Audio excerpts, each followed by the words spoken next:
তাদের কি আর জীবনে ভয় থাকতে পারে? নরোত্তম দাস ঠাকুর পথ চলতে চলতে যখন ক্লান্ত হয়ে গেছেন, বড় তৃষ্ণা লেগেছে, একটি বৃক্ষের নিচে যখন তিনি বিশ্রাম করছেন, হঠাৎ করে একজন ব্যক্তি এক গ্লাস দুধ নরোত্তমকে দিয়ে বলেছে, নাও বাবা, তুমি তো বড় তৃষ্ণার্ত, তুমি সেবা করে নাও। নরোত্তম এতটাই তৃষ্ণার্ত ছিল, ওই ব্যক্তির বদনে দর্শন করার আগেই তার হস্ত থেকে দুধের গ্লাসটি ধরে ঢক ঢক করে পান করে নিয়েছে। বাবা, তোমার তৃষ্ণাটা কি নিবারণ হয়েছে? হ্যাঁ, জানো, অনেকটা দূর আমি চলেছি। কেন? আমি বৃন্দাবনে গিয়ে আমি আমার রাধা মাধবের চরণ সেবা করব। ও তাই? তুমি এই আশা নিয়ে গৃহ থেকে বের হয়েছ? বলেছি, হ্যাঁ, তোমার গোবিন্দ কৃপা হোক। এই কথা বলে তিনি চলে গেলেন। নরোত্তম দাস হাঁটছে আর হাঁটছে, বৃন্দাবনের পথে তিনি পৌঁছে যাবেন। কিন্তু জানো মা, ওই পথে হাঁটলেই তো আর তাকে পাওয়া যাবে না যত সময় পর্যন্ত তার করুণা না হয়। নরোত্তম দাস ঠাকুরকে স্বপ্নে আমার ভগবান দেখালেন, নরোত্তম যাও, একজন ভক্ত আছেন যার নাম হচ্ছে লোকনাথ, তুমি তার কাছে গিয়ে সমস্ত শিক্ষায় শিক্ষিত হয়ে দীক্ষা গ্রহণ করে তুমি কৃষ্ণ ভজনের উপযুক্ত হয়ে যাও। সত্যিকার গুরু ছাড়া কখনো গোবিন্দ ধন লাভ করা যায় না। তাই ভগবান তাকে স্বপ্নাদেশ করলেন, যাও, তোমার গুরু কৃপা হলে পরে তুমি ভগবানের কৃপা পেয়ে যাবে। পথ চলতে চলতে দেখা হয় জীব গোস্বামীর সঙ্গে। জীব গোস্বামীর সঙ্গে যখন দেখা হয়েছে না, বলেছে, শোনো, তুমি নিজেও জানো না যে তুমি কত বড় একজন ভক্ত। কেন? ভক্তই তো ভক্তকে চেনে। জীব গোস্বামী চিনতে পেরে গেছে যে কি বাবা। জীব গোস্বামী বলেছে, তুমি এতটা পথ আসলে, তোমার কি তৃষ্ণা লাগেনি? বলেছে, লেগেছিল, আমাকে তো একজন দুগ্ধ সেবা করিয়েছি। বলেছে, তুমি তাকে চেনো? বলছে, না, আমি তাকে চিনি না। শুধু ভক্তজন একটি শিক্ষা নিয়ে যাবেন, ভজন পথে যাহা কিছু প্রয়োজন আপনাকে চিন্তা করতে হবে না। যদি আপনার এক মন এক চিত্ত থাকে ভগবানের প্রতি, আপনার কি প্রয়োজন সেটা ভগবান আপনাকে দিয়ে দেবে। জীব গোস্বামী বলেছে, নরোত্তম, তুমি তো চিনতে পারোনি, যে তোমাকে দুগ্ধ সেবা করিয়েছে সে আর কেউ নয়, তুমি যাকে পাবার জন্য ঘর ছেড়েছ, সে গোলক ছেড়ে তোমার তৃষ্ণা নিবারণের জন্য তোমার জন্য দুগ্ধ নিয়ে এসেছে। তুমি তাকে চিনতে পারো? নরোত্তম, সে যে আর কেউ নয়, সে যে গোলকের হরি। ঠাকুর, তুমি আমাকে ধরা দিয়েও দিলে না, আমি এতটাই পাপী। যাও, আমার তাতে দুঃখ নেই, কিন্তু যে স্থানে গেলে পরে তোমাকে ধরা যায়, তুমি যেন সেই বস্তু থেকে আমাকে বঞ্চিত করো। আমি যাব, আমি দীক্ষা মন্ত্র গ্রহণ করে কৃষ্ণ ভজনের যোগ্য হয়ে আমি কৃষ্ণ ভজন করব। জীব গোস্বামীর কাছে 16 গলায় পূর্ণ হয়ে সমস্ত শাস্ত্র অধ্যয়ন করে তিনি পারদর্শী হলেন। কিন্তু আমাদের শাস্ত্র বললেন, তুমি যতই পণ্ডিত হও, যতই তুমি শিক্ষিত হও, যদি তোমার জীবনে গুরু ধরতে না পারো, এই জগৎ থেকে তোমাকে কখনো কেউ মুক্তি দিতে পারবে না। কৃষ্ণ গুরু রূপে আসেন জীবনে। বাবা, লীলাটা অনেক বিস্তৃত, কিন্তু সংক্ষেপ করে দেব। নরোত্তম দাস জীব গোস্বামীর চরণে প্রণাম করেছে, বলেছে আমাকে কৃপা করো, আমি যেন গুরু কৃপা পেতে পারি, অপরাধ ক্ষমা করে দেবেন। বর্তমানে তো আমরা দুই এক কথা জেনে দুই একটা তাবিজ বাবদ ভরে দিয়ে একদম গুরু সেজে বসে থাকি বাবা, কিন্তু আপনাদের সর্ব গোস্বামীর কথা শোনেন যে 6 গোস্বামীর চরণ বন্দনা না করলে পরে কৃষ্ণ কথা বলা যায় না। কিন্তু আমাদের গোস্বামী মাত্র 6 জন নয়, এই 6 জনের সাথেও আরো 2 জন আছেন যে নামগুলো আমরা এখনো জানি না। কেন? তারা অপ্রকাশিত, তারা তাদের নাম কখনো প্রকাশ করেননি। শ্রী রূপ শ্রী সনাতন ভট্ট রঘুনাথ, শ্রী দেবী গোপাল ভট্ট দাস রঘুনাথ, এই হচ্ছেন 6 জন। আরো 2 জন আছেন, একজন হচ্ছেন লোকনাথ আর একজন হচ্ছেন ভূগর্ভ স্বামী। এই 2 জন ছিলেন বাবা একদম মূর্তি, এরা কৃষ্ণ ভজনের বহিঃপ্রকাশ ঘটাননি জগতে। যখন গোবিন্দের কৃপায় লোকনাথ গোস্বামীর কাছে নরোত্তমের দর্শন হয়, বলেছে কৃপা করে আপনি আমাকে দীক্ষা দান করুন। কেন? আপনার কৃপা না হলে পরে তো আমি কৃষ্ণ কৃপা পাবো না। বলেছে শোনো, আমি দীক্ষা দেই না। কেন? আমি যাকে তাকে দীক্ষা দেব না, জেনে বুঝে যে দীক্ষা দেব। নরোত্তম দাস ঠাকুর মনে করে যদি গুরু বৈমুখ হয়ে যায় আমি কখনো কৃষ্ণ মুখ দেখতে পারবো না। শুধু ভক্তজন, যদি আপনি কারো মনটাকে জয় করতে চান, খুব সহজে আপনি বসে না থেকে আপনি যদি তাকে সেবা করা শুরু করে দেন, দেখবেন অল্প সময়ের মধ্যে আপনি একজন মানুষের মনটাকে জয় করে নিতে পারবেন। নরোত্তম মনে মনে চিন্তা করে, তুমি আমাকে সহজে দীক্ষা দেবে না আমি জানি, তবে আমি দীক্ষা না নিয়েও ছাড়বো না। কি করব? আমি আজ হতে আমি তোমার অজান্তে তোমার চরণ সেবা শুরু করে দেব। বৃন্দাবনে যখন লোকনাথ গোস্বামী ভজন করতেন, বাহ্যিক ক্রিয়া করতে তিনি বাহিরে যেতেন, নরোত্তম দাস ঠাকুর কি করতে জানেন? অতি ভোর বেলা লোকনাথ গোস্বামীর অজান্তে ওই তার ভজন কুটিরটা পরিষ্কার করে দিতেন।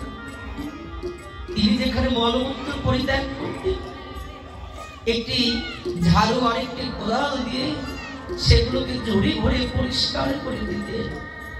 দিনের পর দিন, মাসের পর মাস রাজপুত্র নরোত্তম আজকে গুরুদেবের বিষ্ঠা পরিষ্কার করে। গুরুদেব, তোমার কৃপা পাওয়াতে তো সহজ নয়। দাসত্ব না করলে কখনো কেউ প্রভুত্ব পেতে পারে না। চেয়ারটা বাবা আগেই পাওয়া যায় না, আগে চেয়ারের উপযুক্ত কর্ম করতে হয়। নরোত্তম দাস ঠাকুর কি করে জানো? প্রত্যেক দিন গুরুদেবের ওই আঙিনাটাকে ঝাড় দেয়, মলমূত্র পরিষ্কার করে, আর গুরুদেবের আশ্রমের দিক তাকিয়ে থাকে। যে ঝাড়ুটা দিয়ে পরিষ্কার করে দেয় গুরুদেবের সেই স্থান, ওই ঝাড়ুটাকে বুকে জড়িয়ে ধরে বলে, ওরে তুইও তো আমার গুরুর চরণের সেবায় লাগলি, কিন্তু আমি তো গুরুর চরণের সেবায় লাগলাম না। কবে হবে আমার গুরু কৃপা? কবে পাবো আমি আমার গুরুদেবের চরণ? গুরুদেব, তুমি কৃপা করো। লোকনাথ গোস্বামী হঠাৎ একদিন দেখতে পাই কে যেন তার লক্ষ্যের বাইরে গিয়ে তার ওই অপরিষ্কার জায়গাটাকে পরিষ্কার করে দেয়। মহাজন তো তিনি বুঝতে পেরেছেন হয়তো কোনো একজন ব্যক্তি আমার অজান্তেই এমন কর্ম করে যায়। এহেন কর্ম কে করে দেখবো আমি। প্রত্যেক দিনের ন্যায় নরোত্তম যখন আশ্রমটাকে পরিষ্কার করে আবার ঝাড়ুটাকে বুকের মধ্যে ধরে অঝরে কাঁদে, লোকনাথ গোস্বামী দেখতে পায় এ আর কেউ নয়, নরোত্তম। গুরুদেবের হৃদয়ের মধ্যে নাড়া দিয়ে উঠেছে, রাজপুত্র হয়েও একজন ব্যক্তির বিষ্ঠা পরিষ্কার করতে দ্বিধাবোধ করলি না? যে বাহিরের বিষ্ঠা পরিষ্কার করতে পারে এমন করে আমার গোবিন্দ কি করে জানো? যারা বাহিরটাকে পরিষ্কার করে, আমার গোবিন্দ নিজ মনে কৃপা করে যদি ভিতরে কোনো ময়লা আবর্জনাও থাকে, গোবিন্দ বললেন ওরে আমাকে স্মরণ করার ফলে আমি নিজে ধারুদার হয়ে তোর হৃদয়ে গিয়ে আমি সব কিছু পরিষ্কার করে দেব।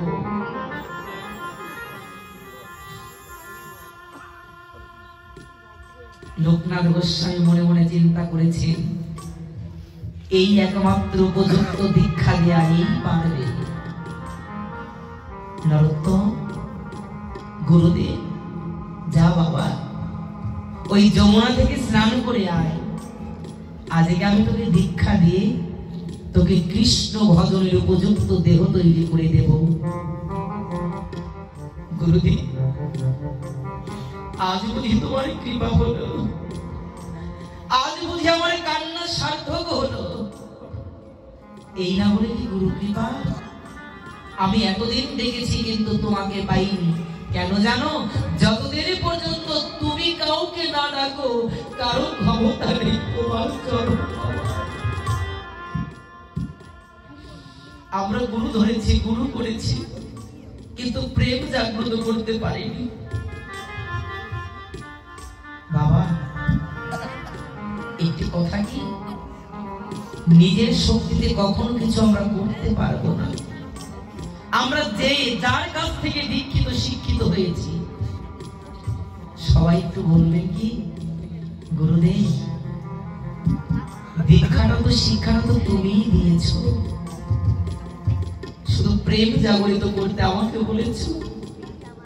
আমি তো চাইলেও প্রেম জাগরিত করতে পারবো না, সেই শক্তি আমার নেই। তুমি যখন কৃপা যখন আমাকে করেইছো, তবে তোমার কাছে বলি, তুমি আমাকে মন্ত্র দিয়েছো, সাধন ভজনের যজ্ঞ করেছো, ওই প্রেমটা তোমাকেই দিতে হবে। প্রেম তুমি আমাকেই দিও। কেন? প্রেম আমি চাইলেও পেতে পারবো না যত সময় পর্যন্ত তুমি আমাকে না দাও। আত্মসমর্পণ করো।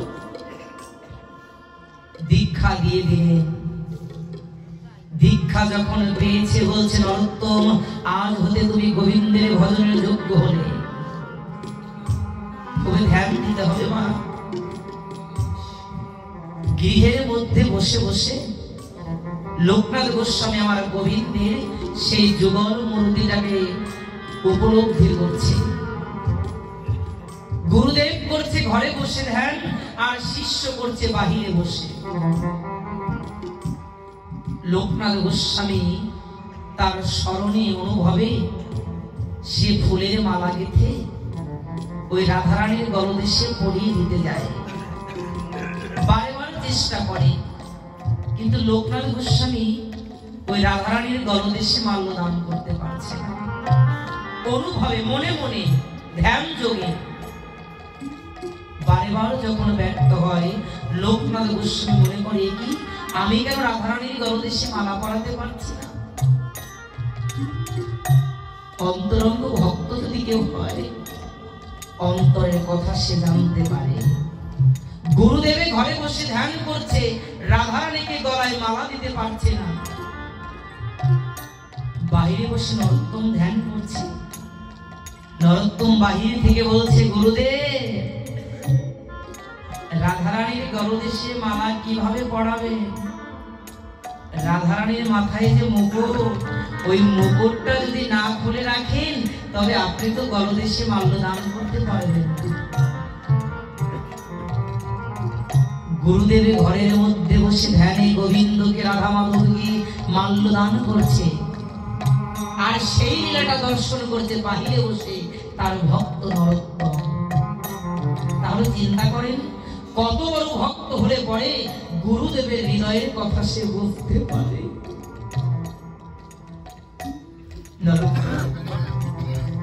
তুই কেমন করে বুঝলি যে রাধারানীর মাথায় মুকুট পড়া, আমি তাই মালা পড়াতে পারছি? গুরুদেব, যেদিন হতে আপনি আমাকে দীক্ষা দিয়েছেন, আমার এই দেহটা, আমার এই জীবনটা, সমস্ত কিছু আমি আপনার চরণে দিয়ে দিয়েছি। আমি যে দুই দেহকে একত্রিত দেখতে পাই, আপনি যাহা যাহা স্মরণ করেন সমস্ত স্মৃতি আমি উপলব্ধি করতে পারি। কি বাবা, প্লাস মাইনাস যদি এক না হয় বিদ্যুৎ কি সঞ্চালিত হয়? গুরু করেছি, গুরু ধরেছি, কিন্তু গুরুর সাথে কোনো যোগাযোগ নাই, কোনোদিনও কিবা হবে না। ওই যে মেশিনটা দেখছেন, তারটা যদি লিক থাকে ছিঁড়ে যায়, শব্দ হবে? হবে না। মেশিনের সাথে তারের সাথে যুক্ত থাকলে যেমন শব্দ শোনা যায়, যাদের হৃদয় সদা সর্বক্ষণ গুরুর চরণে যুক্ত, ওই গুরু যতবার মাত্র কৃষ্ণ দর্শন করে, শিষ্য ততবার ওই গোবিন্দের রূপ দর্শন করতে পারে। পারে বাবা? তাই নরোত্তম দাস ঠাকুর যখন বলেছে, গুরুদেব তুমি রাধারানীর মোটকটাকে নামিয়ে রেখে রাধারানীর দলদেশে মারা দাও। বাহ বাবা, এই না হলে নরোত্তম? আমার নরোত্তম সে জানতে পেরে গেছে আমি রাধারানী দর্শন করি। রাধা দর্শন যার হয়, তার কি আর কোনো ভয় থাকতে পারে? পারে না রে। নরোত্তম, আমার কাছে আয় বাবা, তোকে আমি একটু একটু করে পরীক্ষা করেছি, একটু একটু করে শব্দ করেছি, আয়, আজ হতে তোকে আমি গোবিন্দের যুগল ভজনের একটি সেবা দিয়ে দেব। ওই সেবা করতে করতেই তুই আমার গোবিন্দের সেই নিকুঞ্জ বনে রাধা মাধবকে দর্শন করতে পারবি। বাবা, বহুবিধ ভজন আছে, এক একজন গুরুদেব এক এক প্রকার ভজন তার শিষ্যকে দিয়ে দেয়। গুরুদেব, আমি কেমন করে ভজন করব?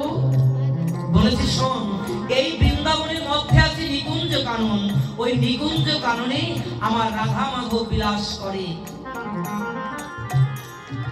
দুটি স্বর্ণ গ্লাসে উষ্ণ দুগ্ধ আর সঙ্গে মিশ্রি মিশানো দুগ্ধ প্রত্যেক দিন তুই রাধা গোবিন্দকে সেবা করাবি। এই সেবার অধিকার আমি তোকে দিয়ে দিলাম। ওই যে তুলসী কীর্তন আপনারা শোনেন না, এই নিবেদন ধরো সখীর অনুগত করো, সেবার অধিকার দিয়ে করো নিজ দাসী।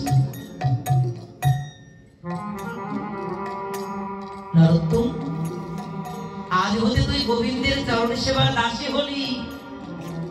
যা বাবা, গোবিন্দ আর শ্রীমতী রাধারানী যখন নিকুঞ্জ কাননে বিলাস করে বাহির আসবে, তখন তুই নিজ হস্তে ওই গরম দুগ্ধ আমার রাধা মাধবকে সেবা করাবি।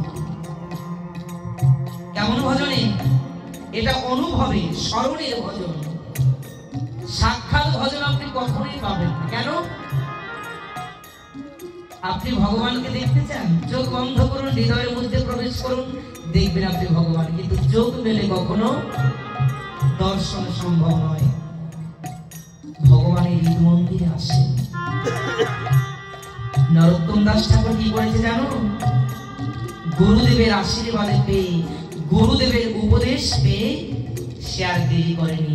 বৃন্দাবনে গিয়ে ওই নিকুঞ্জ কাননের সম্মুখে বসে তিনি গুরুর দেয়া সেই মহামন্ত্র, সেই গুরুর দেয়া মন্ত্রকে তিনি জপ করছে।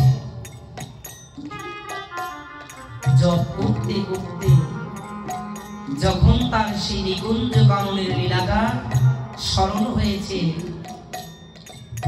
হঠাৎ করে দেখতে পায় আমার রাধা গোবিন্দ কি যেন বলা বলি করছে। নরোত্তম দাস ঠাকুর মনে মনে চিন্তা করে, যখন আমার রাধা মাধব বাহিরে আসবে তখন তো তাদের দুধ সেবা দিতে হবে, তাই আমি দেরি না করে একটি স্বর্ণ পাত্রে দুধটাকে জাল দিতে থাকি, যেন তারা আস্তে আস্তে দুধটা সেবার যোগ্য হয়। আমার এটা কিন্তু স্মরণলীলা। সে মনে মনে কল্পনাতে গোবিন্দের জন্য স্বর্ণ পাত্রে দুধ জাল দেওয়া শুরু করেছে। নরোত্তম দাস ঠাকুর হঠাৎ করে শুনতে পায় রাধা কৃষ্ণ যেন কি বলা বলি করছে, রাধার সঙ্গে কৃষ্ণ।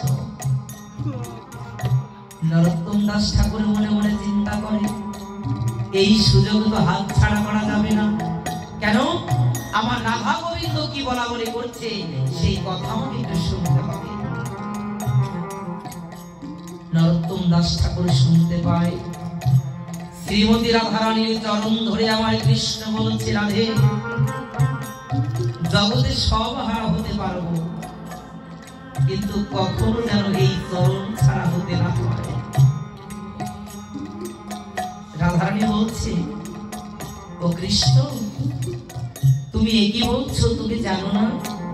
ও বধূ, কি আর বলিব আমি, জগতের সকলের সব কিছু আছে, শুধু আমার আছো তুমি। আমার যে তুমি ছাড়া আর কেউ নেই। রাধে, তুমি আমার কাছে কিছু চাও। কি চাইবো তোমার কাছে? তোমার কাছে চাওয়ার মতন আমার কিছু নাই। যদি আমাকে কিছু তোমার দিতে হয়, তবে তুমি আমাকে এই আশীর্বাদটুকু করো, যেদিন আমি আর কৃষ্ণ বলতে পারবো না, সেদিন যেন তুমি নিজ করে কৃপা করে তোমার ওই নামটা আমার মধ্য দিয়ে স্মরণ করিয়ে দিও। কেন জানো কৃষ্ণ? এই জগতের মায়া পরিত্যাগ করে সবাইকে একদিন চলে যেতে হবে। সচল দেহটা একদিন অচল হয়ে যাবে। কৃষ্ণ বলতে পারবো না, গোবিন্দ বলতে পারবো না। রাধারানী বলছি, যদি আমাকে কিছু দিতে হয়, তবে তুমি আমাকে এই আশীর্বাদ করো, যেদিন আমি জগৎ থেকে চলে যাব, সেদিন যদি আমি তোমাকে স্মরণ করতে না পারি, তুমি যেন আমাকে স্মরণ করতে ভুলো না। এই কথোপকথন শুনছে নরোত্তম দাস ঠাকুর। বলছে, বাবা বাবা, মধুর মধুর অমৃত কথা। হঠাৎ করে নরোত্তম দাস ঠাকুরের নাসিকায় পৌঁছায় দুগ্ধ পোড়া গন্ধ। ওই যে দুধটাকে জাল করতেছিল, গোবিন্দের কথা শুনতে শুনতে দুধের কথা মনে নাই। জাল হচ্ছে, জাল হতে হতে ওই দুধ বাবা পোড়া লেগে গেছে। এটি দুধ পোড়া গন্ধ। তবে কি আমার গোবিন্দের সেবার প্রসাদ তৈরি করা হলো না? দৌড়ে গিয়েছে, দেখতে পাই উনুনে দুগ্ধটা উতলে উতলে পড়ছে, আর পোড়া গন্ধ বেরিয়ে গেছে। হাতের কাছে কিছু না পেয়ে, দিক বিদিক না পেয়ে, ওই তপ্ত পাত্রটাকে নরোত্তম দাস ঠাকুর যখনই ধরতে গিয়েছে, আগুনের তাপে তার হাত দুটো পুড়ে ছাই হয়ে গেছে।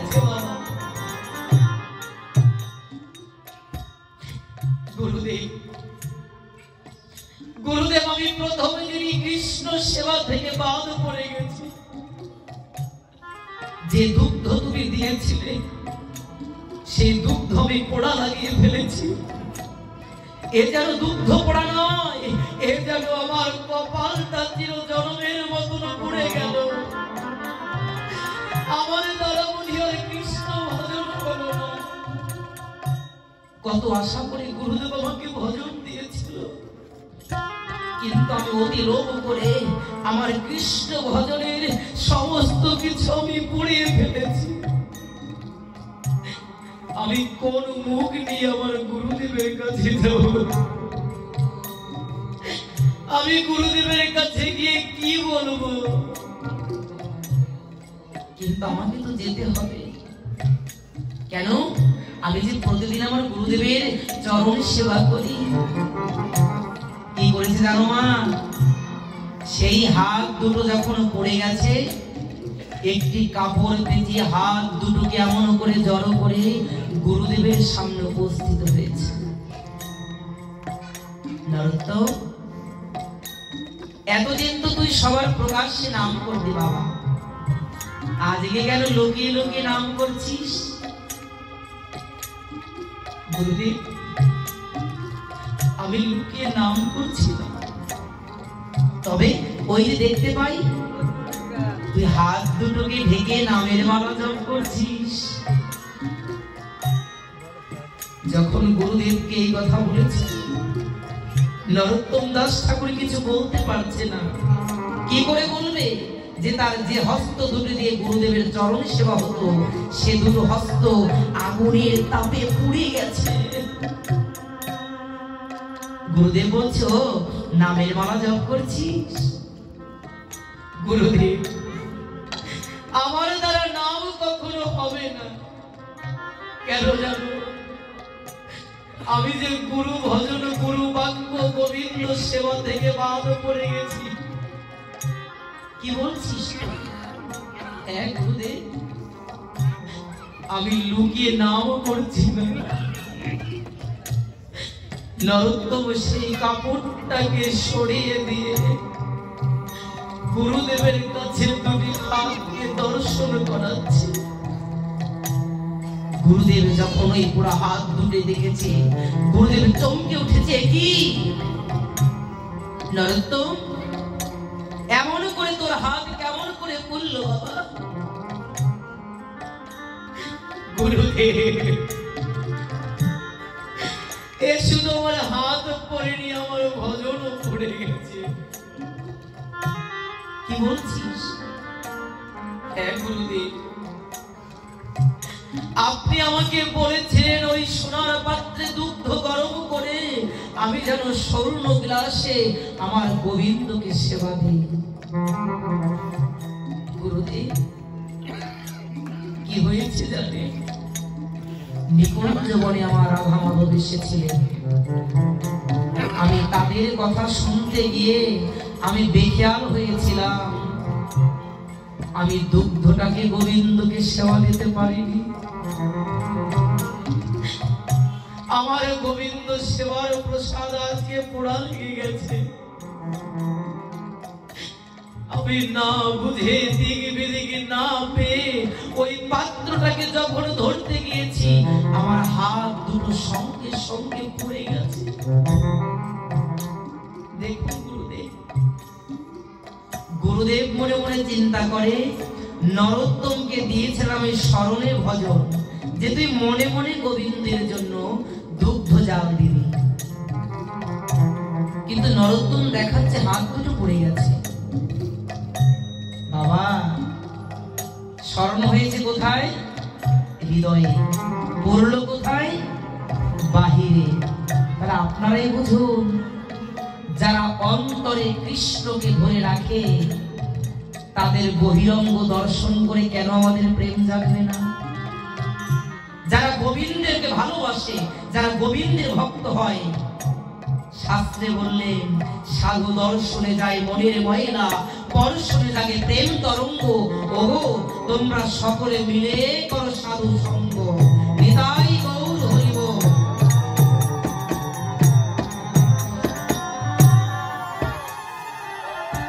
নরোত্তম দাস ঠাকুরের এই ঘটনা দেখে আজকে গুরুদেব মনে মনে চিন্তা করে, জগতে এই হলো ভক্ত বিরল। কেন? যে স্মরণ করে বৃন্দাবন পৌঁছে যেতে পারে, একে আর কৃপা না করে পারা যাবে না। তাই বাবা, যে যেখানে আছেন, যেভাবে আছেন, হৃদয়ে দিয়ে যদি গোবিন্দকে স্মরণ করা যায় না, গোবিন্দ আপনার থেকে বেশি দূরে থাকতে পারবে না। ঘুড়ি তুমি যতই আকাশে ওড়ো, যদি লাটাই আমার কাছে থাকে না, আমার কাছে তোমাকে ধরা দিতেই হবে। তা গোবিন্দ তুমি যেখানেই থাকো, যদি ডাকার মতন তোমাকে ডাকতে পারি, আমার কাছে তোমাকে আসতেই হবে। নরোত্তম দাস ঠাকুরকে দর্শন করে গুরুদেব আজকে চোখের জলে ভাসে, ওরে যে ধন আমি লাভ করতে পারলাম না, সেই ধন তুই লাভ করলি। ওরে নরোত্তম, তোর পোড়া হাতের জন্য আর দুঃখ করিস নে। কেন? এটা তো পোড়া দেহই, এ তো পুড়ে একদিন যাবেই যাবে। এই পোড়া দেহের জন্য কেউ দুঃখ করিস নে। আমার একবার চিন্তা করো, এই যে দেহের মায়ায় পড়ে আমরা ভগবানকে ভুলে আছি, এই দেহটাকে কিন্তু একদিন পুড়িয়ে ভস্ম করে দেবে বাবা। কিন্তু ভস্মটা যদি আমার গোবিন্দের সেবায় লাগে তাহলে তো আমরা সার্থক। তাই গুরুদেব বলছেন, নরোত্তম, ওরে নরোত্তম, এই পোড়া দেহের জন্য দুঃখ করিস নে বাবা। এই দেহের মধ্যে যিনি বসে আছেন, যদি দুঃখ করতে হয় তার জন্য কর। কেন? যে সেবা দেওয়ার জন্য তুই আজকে নিজের দেহকে পুড়িয়েছিস, আমি তোকে আশীর্বাদ করি, বহিরঙ্গের দেহ তোর পুড়ে গেছে তাতে দুঃখ নাই, কিন্তু ভিতরের ওই প্রেম ভক্তির হস্ত দিয়ে তুই যেন আমার রাধা গোবিন্দের যুগল সেবা করতে পারি, সেই তোর ভক্তির চরণ দিয়ে হস্ত দিয়ে তুই যেন আমার রাধা গোবিন্দের সেই যুগল চরণ সেবা করতে পারিস। গুরুদেব আশীর্বাদ করলেন, তোর এই জীবনে গোবিন্দ দর্শন হবে। তাই বাবা, যদি জীবনে কেউ কিছু করতে চায়, একমাত্র গুরু কৃপা ছাড়া কিছু করতে পারবো না। নরোত্তম দাস ঠাকুর গুরুদেবের আশীর্বাদ পেল, তার ভাগ্যে গোবিন্দ দর্শন হয়েছিল। তাই শুধু ভক্তজন, সমস্ত পাঠ, সমস্ত কীর্তন পদাবলী একটি পথই শুধু আমাদের দেয়, সেটি কি জানেন? আমরা এখনো যেন সমস্ত মায়া পরিত্যাগ করে গুরুর চরণ ধরে পড়ে থেকে যেন আমরা সবাই গুরু গোবিন্দের ভজন করতে পারি। নিতাই গৌর হরি বল। তাই শুধু ভক্তজন, আসুন আমরা আজকে